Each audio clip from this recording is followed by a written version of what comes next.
The next World Cup we're going to be talking about is the 1950 World Cup hosted in Brazil. Now, as you'll notice, the poster for the 1950 World Cup, in my opinion, is excellent. Out of all the posters, it's probably my favourite, but we'll get into that a bit more as the World Cups progress. The eagle-eyed amongst us will also notice that there's a Union Jack present. That's because finally England were in the World Cup, but back then we didn't really use the St. George's Cross flag, we just focused on the Union Jack flag. In fact, back then, most people probably wouldn't have recognised the St. George flag. They'd have seen the Union Jack as the flag of England. Because the World Cup was cancelled both in 1942 and 1946, firstly in 42 because it was in the middle of World War II, and in 1946, just after the war, FIFA was really searching for a host nation. Most of Europe was still laying in ruins, so the decision was made, let's take the World Cup back to South America and we'll take it to Brazil. Brazil also put a bid in to host the 1942 games, along with Nazi Germany, who had also put a bid in. Obviously that didn't come to fruition. So to have the first World Cup after the war in Brazil seemed quite fitting. FIFA decided to have 16 teams in this competition, 2 of which would already be taken, one by Brazil, the host nation, and one by Italy, the defending champions. So there were 14 spots left to fill. Germany was occupied and partitioned, and Japan was still occupied, so both of those countries weren't allowed to take part in the qualification process. West Germany and Japan didn't rejoin FIFA until September of 1950, and East Germany didn't rejoin FIFA until 1952. The UK had already rejoined FIFA in 1946 and decided that hosting a home nations competition would be the way forward to decide the qualifications of 2 spots from the UK. When they did that home nations competition, England won it, Scotland came second. That meant we were going to have England and Scotland both in the World Cup for the first time. As we were just coming out of the Second World War, there are a number of other countries behind the Iron Curtain that also didn't take part in the qualification process. Czechoslovakia and Hungary both refused to take part, and remember, Czechoslovakia were in the 1934 World Cup final, Hungary were in the 1938 World Cup final, so these were big losses for the competition. Yugoslavia was the only Eastern European nation that took part in the qualification process. Now, overall, the whole qualification process did seem a little bit of a mess. It wasn't just those countries in Eastern Europe that refused to take part. There were more countries that withdrew from the qualification process than you could shake a stick at. Firstly, Argentina, Ecuador and Peru, all in South America, refused to take part. And this led to Chile, Bolivia, Paraguay and Uruguay all qualifying by default. In Asia, the Philippines, Indonesia and Burma all withdrew, which left India free to qualify by default. And in Europe, Austria withdrew, claiming lack of experience.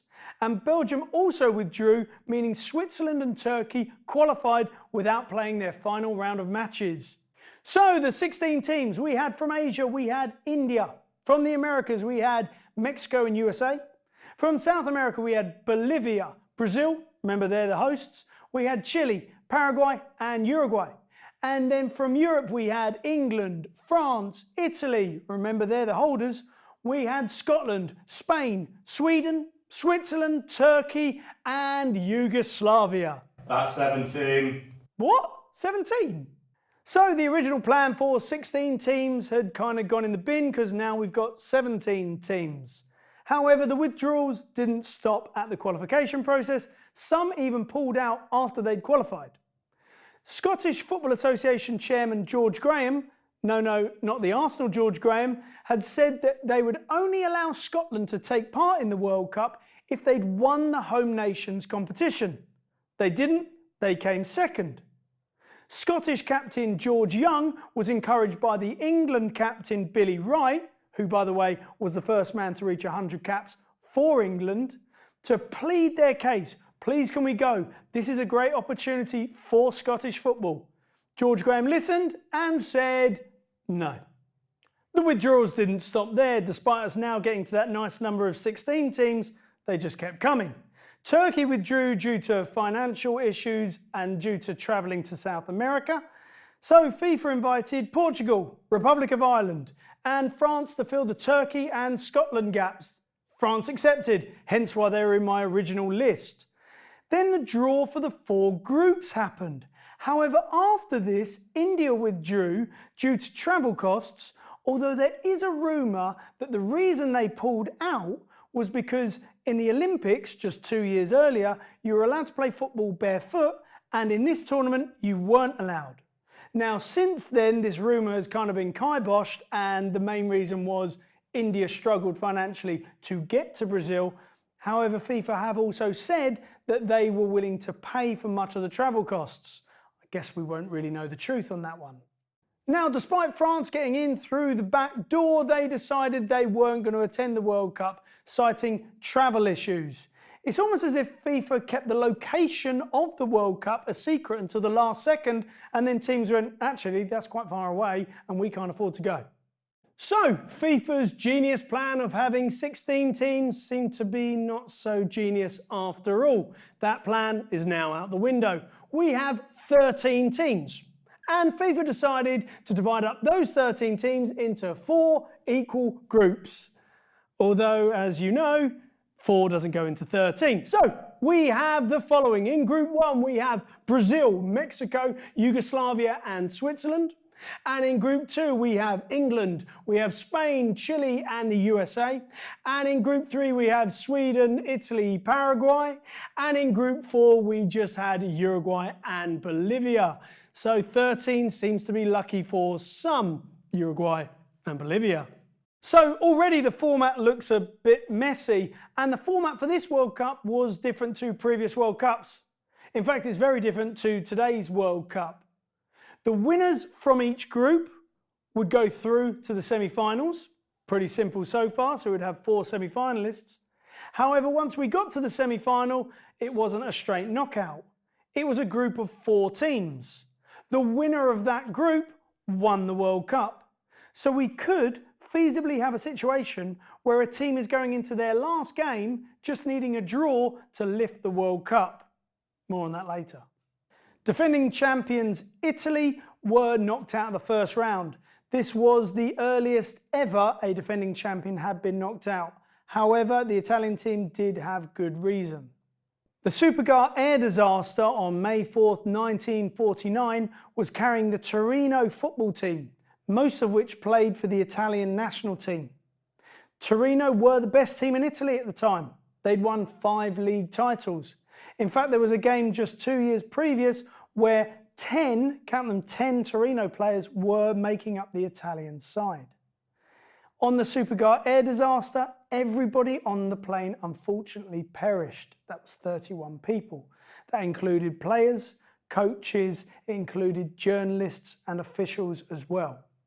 The plane got lost in thick fog and it crashed into the retaining wall of the Basilica Superga near the city of Turin. After the crash, rival teams donated money to help the club rebuild. Torino were awarded the league title posthumously. This was one of the greatest tragedies in the history of sport. The players who were selected for the tournament were understandably in shock and refused to fly to the tournament. Instead, they took a 2-week boat journey down to Brazil. It left the team fatigued and tired and completely unprepared for the tournament. In the group, they lost 3-2 to Sweden. They beat Paraguay 2-0, but Sweden ended up winning the group. England finally made it to the World Cup. After declining previous invitations, they rejoined FIFA in 1946, won the Home Nations competition, and now they were in. They were one of the favourites. They had some great players that were mainly made up of Spurs and Wolves players, 2 of the biggest teams at the time. In fact, the England captain, Billy Wright, was the Wolves captain.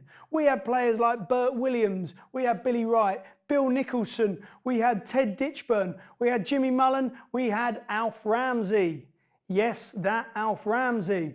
But on top of that, we had Stanley Matthews, we had Jackie Milburn, and we had Tom Finney making up the team. What could go wrong? The tournament is ours, surely. Surely.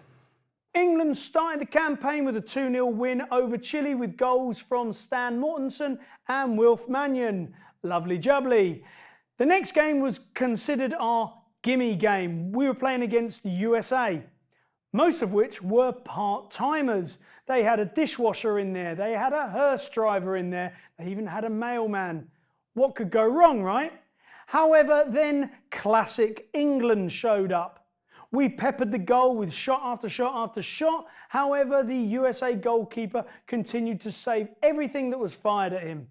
To make things worse, the Americans then went 1-0 up through Joe Gaetjens, and the game ended 1-0 to America.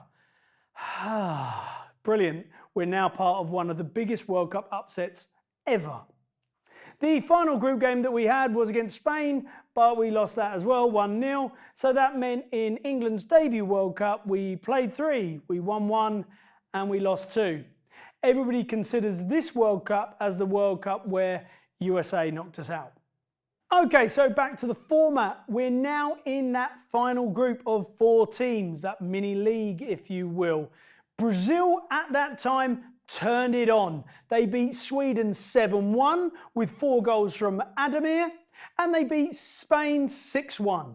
Whereas Uruguay drew 2-2 with Spain, and they beat Sweden 3-2. Meaning we actually had the situation where if Brazil drew their last game, they were going to win the World Cup. Whereas Uruguay, they had to win the World Cup. So there we have it. We have the final, Brazil versus Uruguay. But it's not really a final, but it is the final game, so we're going to call it a final. Brazil versus Uruguay, World Cup final. Let's go. Brazilian fans were so determined to see their team in the final, kind of a final, that tickets sold out rapidly. And when some fans were left disappointed, it led to rioting, it led to smashed windows, and even some looting in the streets. In fact, some Brazilian media were so confident that the Brazilian team were going to win this final, not a final, that Brazilian newspaper O Mundo printed a photo of the Brazilian national team with the headline, "Here are the world champions." This was before the final, remember. Following the print of this newspaper, Uruguay captain Obdulia Varela bought loads and loads and loads and loads and loads of these newspapers and scattered them round the bathroom of the team hotel. He then got a piece of chalk and he wrote all over the walls and the mirrors, "Please, please, please, if you see this newspaper, urinate on it. You must urinate on it." And guess what? That's exactly what the team did. And it just fired them up going into this final. Not a final, remember. This fighting spirit that was sort of elicited, that was lit up in every Uruguay player, really fit with the Uruguayan phrase "garra charrua," which basically means fight to the death, have courage in all adversity, and the will to overcome all impossible feats. This final game was going to be played at Brazil's national stadium at the Maracanã. They had a massive 173,850 people in attendance. However, that was the official attendance. People there on the day said there is no way there are less than 200,000 people here. It was so packed. Brazil took the lead through Frianca, but Uruguay equalised through Juan Alberto Schiaffino. Then, in the 79th minute, the unthinkable happened. Well, the unthinkable to the 173,850 people in the Maracanã. Alcides Gigia scored the winner for Uruguay. It put the massive crowd into a deafening silence. So, the game ended 2-1 to Uruguay. Uruguay were champions once again. They became the first team to lift the trophy without playing a traditional final, although it kind of became the final. Brazil losing was seen as a national tragedy and was dubbed the Maracanazo, or the Maracanã blow. This tournament was seen as the tournament where Brazil should have won but didn't. The tournament where England should have gone far but didn't. The tournament that should have had 16 teams in but didn't. The coming and going of teams joining and then withdrawing made the whole feel of the tournament just a little bit higgledy-piggledy. And there were groups that weren't even, and we had a final that wasn't a final that became a final. Join us next time where we'll be talking about the 1954 World Cup held in Switzerland.